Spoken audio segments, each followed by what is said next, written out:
Hello friends, welcome to খেল দুনিয়া। আগামীকাল এফসি রাপশনের বিরুদ্ধে মোহনবাগান যে ACL 2 এর ম্যাচটা খেলতে নামছে, তার আগে কিন্তু একটা বড় সুখবর চলে এলো দর্শকদের জন্য। তো দর্শকদের অনেকের মনেই প্রশ্ন ছিল এই ম্যাচটা কোথায় তারা লাইভ দেখতে পাবে। তোমরা জানো যে ACL এর অর্থাৎ AFC চ্যাম্পিয়ন্স লিগের সমস্ত ম্যাচে কিন্তু ফ্যান কোডে দেখানো হয়। তো ফ্যান কোড তো সবার নেই, তো টিভিতে কোন চ্যানেলে দেখানো হবে এটা নিয়ে কিন্তু অনেকের মধ্যেই প্রশ্ন ছিল।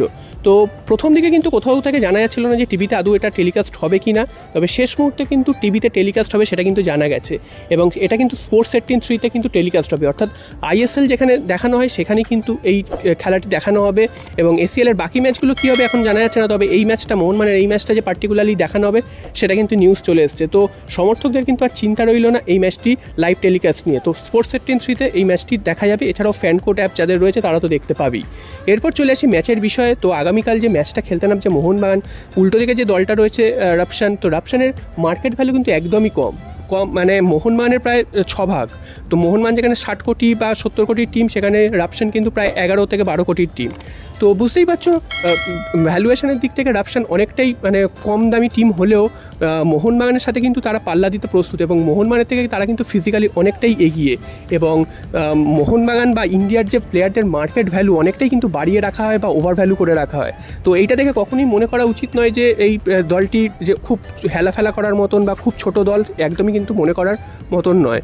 তো মোহনবাগানকে যথেষ্ট সতর্ক থাকতে হবে এই ম্যাচটি নিয়ে, এবং যখন তখন কিন্তু মোহনবাগান গোল খেয়ে যেতে পারে, কারণ মোহনবাগানের ডিফেন্সের যা অবস্থা তোমরা সবাই জানো। তো এটা নিয়ে কিন্তু মোহনবাগান সমর্থকদের একটা চিন্তা রয়েছে, এবং মোহনবাগান কোচ মলিনা কী স্ট্র্যাটেজি অ্যাপ্লাই করেন ডিফেন্স নিয়ে সেটাও কিন্তু সবার তাকিয়ে থাকবে। এবং তিনি যেরকম লাস্ট দুটো ম্যাচে আমরা দেখেছি যে ভুলভাল সাবস্টিটিউশন করে দলকে ডুবিয়েছেন, সেটা কি আগামী ম্যাচে করবেন কি না সেটাও কিন্তু একটা দেখার, কারণ তার গেম রিডিং নিয়ে অনেক সমালোচনা হচ্ছে, তিনি গেম রিডিং ঠিক মতন করতে পারে না।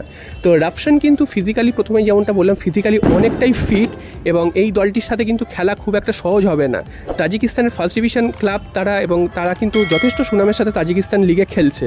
এবং রিসেন্ট পারফরমেন্স বা রিসেন্ট ফর্ম হয়তো 4-5টা ম্যাচের ফর্ম তাদেরও ভালো না তাদের ডোমেস্টিক লিগে, তবে তারা কিন্তু মোহনবাগানের মতন কঠিন প্রতিপক্ষর বিরুদ্ধে কিন্তু তারা নিজেদের প্রমাণ করতে মারিয়ে থাকবে, এবং তারা যেভাবেই হোক এই ম্যাচটা জিততে চাইবে। তো মোহনবাগানের কাছে এটা একটা সুবর্ণ সুযোগ রয়েছে এই দলটিকে হারানোর, কারণ বাকি যে দুটো দল রয়েছে তারা কিন্তু অনেকটাই কঠিন প্রতিপক্ষ এই দলটির থেকে। তো এই দলটিকেই টার্গেট করতে হবে মোহনবাগানকে পয়েন্ট পাওয়ার জন্য। যদি এই দলটি থেকে পয়েন্ট পেতে পারে, সেক্ষেত্রে কিন্তু মোহনবাগানের আগামী ম্যাচগুলোতে অনেকটাই সুবিধা হবে। তো তোমাদের কি মনে হয় আগামীকালের ম্যাচে মোহনবাগান কি আদৌ পয়েন্ট নিতে পারবে, নাকি রাপশন সহজেই হারিয়ে দিয়ে চলে যাবে? তোমরা কিন্তু অবশ্যই কমেন্ট বক্সে জানিও। আরও একটা খবর যেটা হচ্ছে জেমি ম্যাকলারেন, তিনি খেলবেন কি খেলবেন না এটা নিয়ে তো ধোঁয়াশা রয়েছে। এবং গতকাল আমরা দেখেছি যে তিনি প্র্যাকটিস করতে করতে উঠে গেছেন প্র্যাকটিসের মাঝখানে। তো আজকে যে নিউজটা উঠে আসছে সেটা কিন্তু কোচের তরফ থেকে জানা যাচ্ছে, কোচ বলেছেন যে তার খেলার একটা সম্ভাবনা রয়েছে। হ্যাঁ, খেলার সম্ভাবনা রয়েছে, তার মানে এই নয় যে তিনি ফার্স্ট 11-এই থাকবেন। হয়তো তাকে সাবস্টিটিউশন হিসাবে নিয়ে আসা হবে ম্যাচের একেবারে শেষের দিকে, 80 মিনিট বা 75 মিনিটের পর হয়তো তাকে ম্যাচ ফিট করার জন্য তাকে ওইটুকু টাইম দেওয়া হবে। তাও ম্যাচের যে কী কন্ডিশন, ম্যাচের কী পজিশন, সেই অনুযায়ী কিন্তু তাকে প্রয়োগ করা হতে পারে। তো আমাদের সকলেরই নজর থাকবে কালকের কি জেমি ম্যাকলারেনের অভিষেক হবে। তো দেখা যাক শেষ পর্যন্ত কী হয়, এবং মোহনবাগান শেষ পর্যন্ত ম্যাচ জিতে বেরিয়ে আসতে পারে কিনা।